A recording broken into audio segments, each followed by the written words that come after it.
As Africa's leading defence news portal, DefenceWeb aims to give you the latest updates on African defence, the South African National Defence Force, and the defence industry. In this week's edition, on the continent, MBDA confirms Egypt has ordered VL MICA missiles for its corvettes. In SANDF news, Defence Minister Nosiviwe Mapisa-Nqakula is taken to task for non-attendance at oversight meetings. A sexual misconduct report says SANDF culture needs reform. Military Veterans Affairs remain under the microscope as a presidential military Veterans Task Team identifies 7 action areas. 43 SA Brigade jungle warfare training is underway in Limpopo. The troubled Badger project falls far behind, and Army Support Base Bloemfontein provides top-class maintenance services. In industry news, the University of Kwa-Zulu Natal hybrid rocket achieves a record 18 kilometers altitude. Armscor reports progress on the naval dockyard's renewal. Denel lists highlights in its otherwise bleak annual report as their legal woes continue, and the company has to answer reckless trading questions from Public Enterprises Minister Pravhin Gordhan. In African defence news, MBDA confirms Egypt has ordered VL MICA missiles for its corvettes. France's MBDA has been awarded a contract from the Egyptian Navy for the VL MICA NG new generation air defense system to equip the Egyptian Navy's corvettes after a deal for Umkhonto surface-to-air missiles with Denel fell through. MBDA on the 23rd of February said Egypt had become the first international customer for the VL MICA new generation surface-to-air system. It was reported late last year that MBDA had been selected to supply the VL MICA for the Egyptian Navy's 4 new MICA A200 frigates, after a deal with Denel Dynamics for its Umkhonto missile fell through due to Denel's inability to provide financial guarantees. The deal was worth an initial 4.5 billion rand, and Denel in 2019 had received an advance payment of 1.5 billion rand. However, in late 2019, Egypt cancelled the contract after Denel was unable to provide guarantees for the contract due to its financial problems. In SANDF news, sexual misconduct report says SANDF culture needs reform. On the 8th of March, International Women's Day, the Sexual Exploitation and Abuse Ministerial Task Team presented its report on sexual misconduct cases within the Department of Defence. The report outlined key findings and recommendations. Most notably, the report found sexual misconduct to thrive under a culture that does not address it correctly and recommended a hard and decisive line be taken, particularly by leadership, against sexual predators. The findings were presented by Ministerial Task Team Chairperson Nandasile Toko Mpolwana, who said the byline of the report is a defence force that cares. Mpolwana revealed that the report also found the Department of Defence to have an organisational culture that must be transformed. It is a culture that favours silence over reporting sexual misconduct cases and one that ignites fear over reporting those who have violated others. More support for women who report sexual misconduct cases was another key finding. The South African National Defence Force's handling of C cases, the report notes, is a perpetrator-centric one. Mpolwana and her team believe more focus should be placed on helping the victim.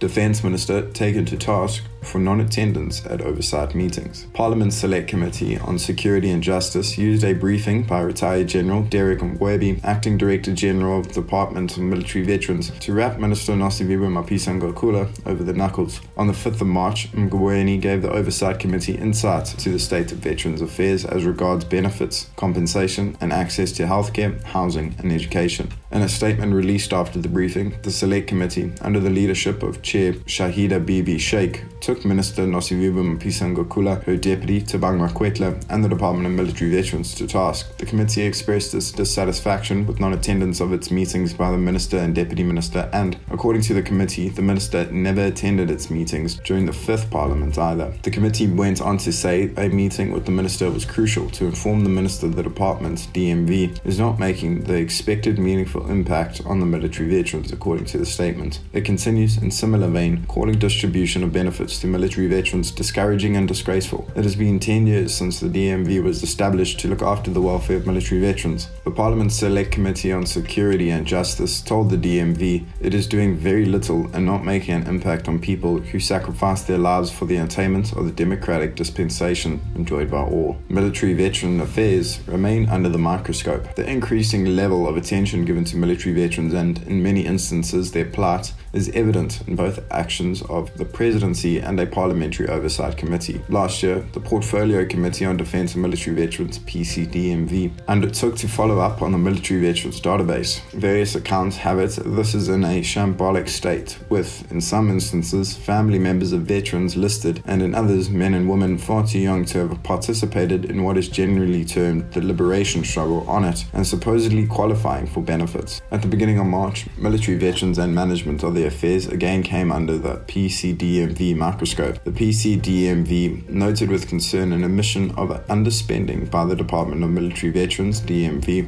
of below 50% of its budget for the current financial year, according to a Parliamentary Communications Services statement. Committee Chair Saul Tlaba pointed out the issue of structural and systematic challenges in the DMV was previously raised, and until addressed, there will be no improvement, and reported underspending will continue. We are concerned about DMV underspending. This means targets are not met. The DMV, by its own admission, said its performance is under 50% and attributes that partly to the COVID-19 pandemic. We accept that, but it is also testimony to a deeper problem. At this time of the year, the DMV should be over 75% spending, but it is still under 50%, an indication of underperformance. Presidential Military Veterans Task Team identifies 7 action areas. Support for military veterans and ensuring those entitled to it receive it is a top priority for the Presidential Task Team on Military Veterans under the leadership of Deputy President David Mabuza. This emphasis saw the creation of work teams dealing with specific aspects of veterans affairs. The statement from Mabuza's office has that there are 7 teams dealing with, in no particular order,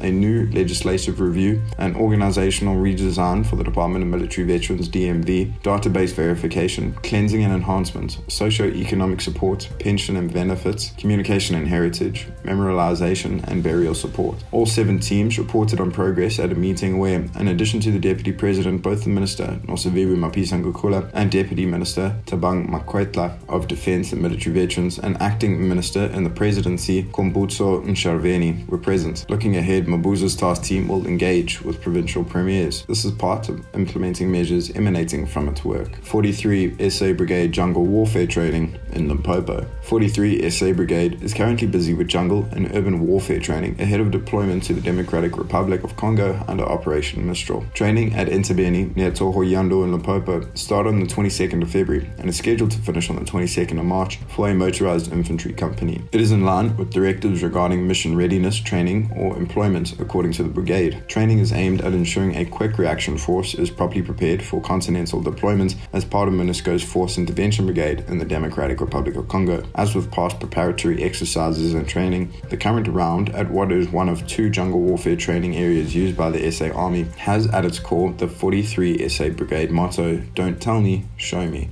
This is worked into all training objectives, ranging from vehicle and foot patrols in rural and urban areas, through to jungle warfare orientation, platoon offensive battle drills, fighting in a built-up area, jungle warfare standard operating procedures, river crossings, GPS navigation, shooting, fieldcraft, advanced UAV training, mass evacuation and casualty handling, as well as base protection. Troubled Badger project far behind, with little hope in sight. Project Hoofvester, for the supply of 243 Badger infantry fighting vehicles for the South African Army, is 9 years behind schedule, with little hope that the project will be turned around due to major challenges at Denel. This is according to an Armscor presentation to the Joint Standing Committee on Defence on the 11th of March. Sipho Mkhwanazi, Armscor Acting Group Executive for Supply Chain Management, told the committee that the first 88 vehicles were supposed to be completed by Denel Land Systems by May 2019, with service entry by 2022, but the main project has been delayed by 9 years under original 2007 projections. Production of 243 vehicles is supposed to be completed by March 2023, with the contract completion date of 30th of November that year. However, industrialization is presently 40 months behind schedule and development has not yet been completed, with very little progress being shown at present due to financial constraints at Denel, technical challenges to meet contract performance, and significant loss of capability to complete development and industrialization.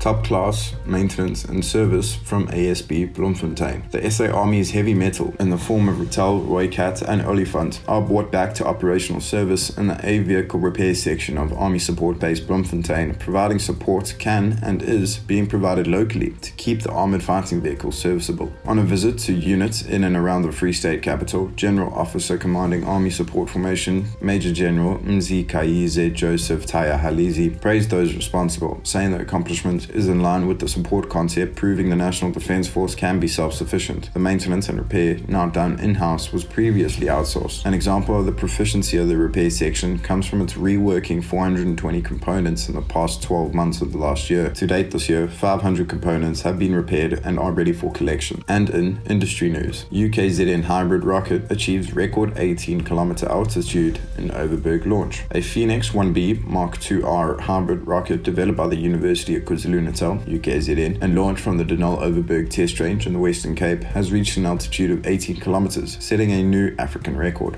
The launch took place on 8th of March and saw the rocket travel 17.9 kilometers into the air against a targeted range of 15 kilometers, achieving a new African hybrid rocket altitude record. The previous record was 10.3 kilometers. The Minister of Higher Education, Science and Innovation, Dr. Blade Mzimande, said the launch is hugely significant for South African engineering and the development of Africa's satellite rocket launch capability. The Phoenix 1B Mark IIR is the third rocket variant to be developed by the UKZN's Aerospace Systems Research Group, which is funded by the Department of Science and Innovation, DSI. The first, the Phoenix 1A, was flight tested in 2014 but experienced a nozzle failure which limited altitude. The second launch in 2019 of the Phoenix 1B Mark II was unsuccessful because of a software fault in the code that controlled the opening and closing of the main oxidizer valve. The rocket lifted off the launch pad but then crashed back to Earth. Armscor reports progress on dockyard renewal. Armscor presented a comprehensive 3-year, 3-phase renewal for the Simonstown dockyard to the Portfolio Committee on Defence and Military Veterans with the, by now, standard disclaimer: funding remains a challenge. 6 challenges, including the declining defence allocation in the National Defence Budget, directly impacting on maintenance and repairs of the SA Navy fleet, are listed. The dockyard, according to the presentation, supports 4 frigates, 3 submarines, 4 fast attack craft, a support vessel, a hydrographic vessel, 5 tugs, mine counter vessels, and various small boats. Other challenges cited are bureaucratic procurement prescripts from National Treasury and the Department of Defence causing delays in acquisition, slow progress by the Department of Public Works and Infrastructure on facilities improvements, and that dockyard culture must move to output-driven service delivery. NCACC challenged by poor reporting, outdated IT systems. Parliament's Joint Standing Committee on Defence has raised a number of concerns over the National Conventional Arms Control Committee, NCACC, including outdated IT systems, poor reporting, and end-user certificates. In a committee report dated 26th of February, the committee said one of the challenges raised by both the committee and the defence industry is that the current IT system utilised by the NCACC to process applications appears to be outdated, not able to desegregate information in a holistic and user-friendly manner, as well as causing delays in processing applications. The NCACC acknowledged this shortcoming and indicated they hope to migrate to a new system by early 2021. Denel lists highlights in otherwise bleak annual report. When Denel finally published its 2019/20 annual report on the 1st of February, the biggest news was its 1.952 billion rand net loss, but the company also highlighted progress on missiles, unmanned aerial vehicles, and vehicle exports. Former interim group CEO Talib Sadiq noted that during 2019/20, Denel's business divisions recorded several highlights. Denel Dynamics Cheetah counter-rocket, artillery, and mortar missile development work for the year was successfully completed with the conclusion of the System Requirements Review. In addition to the approval of the system and subsystem requirement specifications, a program management baseline was also reviewed and accepted. Denel Land Systems delivered the 100th modular armoured vehicle turret for the Malaysian Armed Forces in terms of a multi-million rand export contract. A thermal imager test and repair facility was inaugurated at Defence Services in Nelai, Malaysia. This is the first of its kind in Malaysia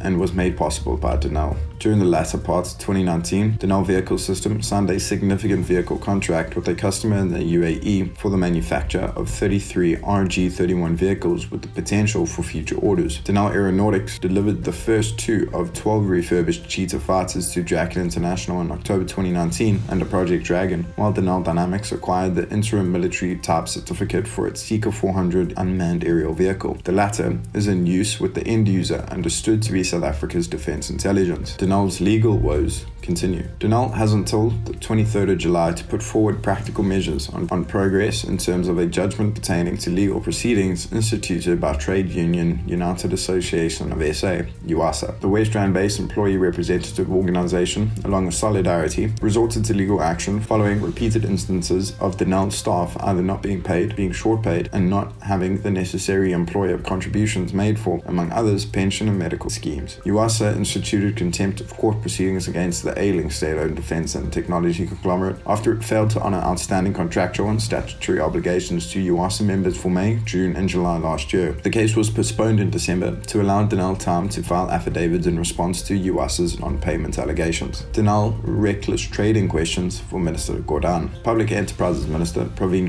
as the shareholder representative for Denel, will be on the receiving end of questions regarding reckless spending allegations at the troubled defense and technology conglomerate. This emerged after a Denel delegation led by current acting board chair Gloria Sarobe in early March denied the allegations when addressing Parliament's financial watchdog, its Standing Committee on Public Accounts, SCOPA. We have challenges, but are not at the stage where Denel is trading recklessly, Sarobe, acting Denel board chair following the resignation of Motlala last month, said. The Democratic Alliance and the former SCOPA member, Benedicta van Minnen, indicated it would approach Gordhan for detail of the alleged reckless spending. She used the Companies Act to strengthen her argument for more information. In terms of Section 22 of the Companies Act, a company must not carry on its business recklessly or negligently, and Section 73B states any director of a company is liable for any loss, damages or costs sustained by the company as a direct or indirect consequence of the director having done so. Please like and subscribe to our YouTube channel, our daily and weekly newsletter, and our other social media platforms if you enjoyed the webcast. Leave your comments below. Thank you for listening, stay safe, and we'll see you next week.